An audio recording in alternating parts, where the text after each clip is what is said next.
It's a sweetly bonkers title, and some people have said, Gunfight at the E.T. Corral. I know one of the writers, Mark Fergus, said it's The Searchers meets Close Encounters. And for you, I don't know whether there was a sort of a grip on it that you thought, well, this is what I'm here for. This is what I want. Well, I didn't know what the intention was from the title, whether it was going to be a jokey kind of thing, or what I came to understand from the director was that he wanted to make a serious Western, which this was an element.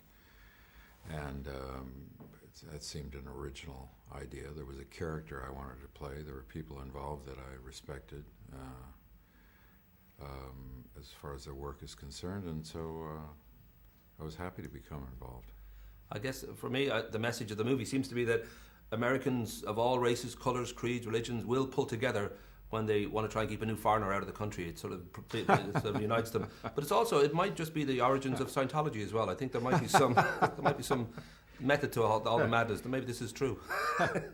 Well, I would think that when it comes to a shoot like this, I know I read one point you're in New Mexico. You can't take off your jacket because of continuity. It's very, very hot. John has given you quite a quick list of how what you call the chickens are coming out of the spaceship and how they're going to approach you.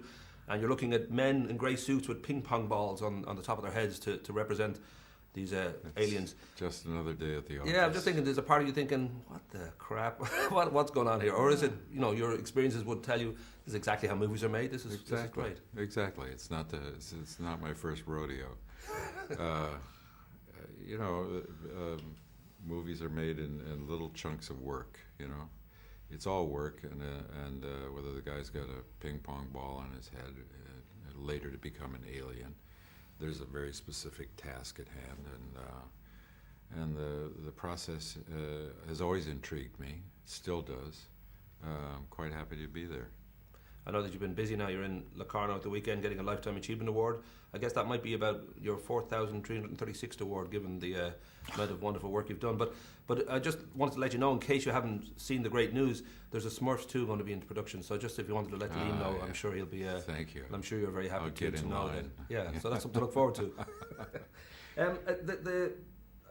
I always think about your kind of this wonderful career that you've had. You've had, as I say, the award at the weekend, but the fact that you've had so many brilliant movies. When I think of Mosquito Coast and Blade Runner and obviously the Indiana Jones and Star Wars and just so many, The Fugitive, the fact that you should have about like 10 Oscars on your shelf, is it because you don't do the shaking babies, kissing hands, that horrible campaign thing that has to be done to ultimately win an Oscar? Is that, or is part of your brain just isn't bothered by such things that you don't need an Oscar?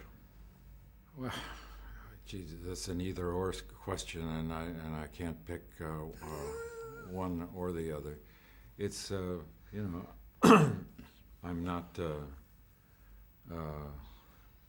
not losing any sleep over it, but I'm gratified by whatever attention I get because it's part of the job.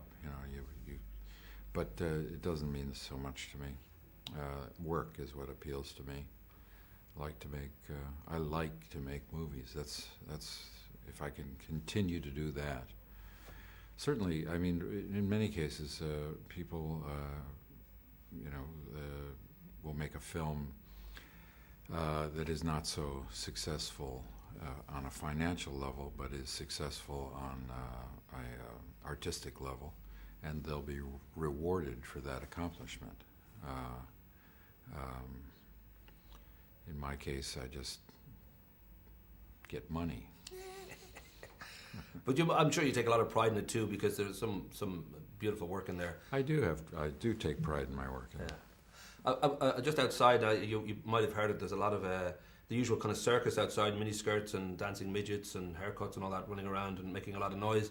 And I'm thinking, from your point of view, I've always felt that moment in the not so great movie Bruno, where Sacha Baron Cohen accosts you in the middle of a street at night and tries to, as a fake sort of fashion reporter, tries to get a quote from you. I think those two simple words, fuck off, which you kind of throw without breaking a beat or breaking your stride, kind of reflect just your attitude to that side of the business, that it's not something that you need or want to be a part of, that circus that goes around the work.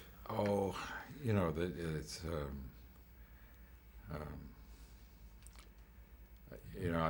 I'm a willing participant to an extent because I want to bring attention to the films that I make.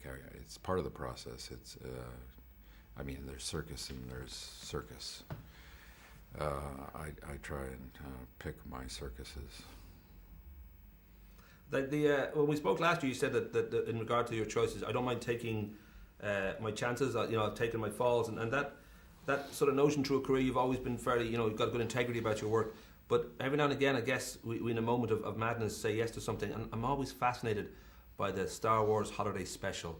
Is there a part of you that sort of enjoys the memory of that, or I'm sure George Lucas must be working on a 3D version right now just for his fans, but that's like an aberration when you. It was in my contract.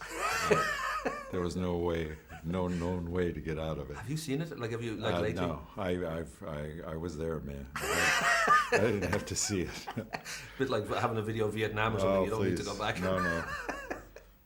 The very last thing is, I know we spoke before the cameras rolling. I spoke to you before. Your dad, Christopher, I think his real name is John William Ford. That's kind of appropriate for today. But he's got Irish blood, and you've only managed, I think, a little bit of a stopover in Ireland. But have you any idea possibly where that line comes from? Has he ever sort of told you, well, this is where the Irish blood stems from? I don't think he even knew.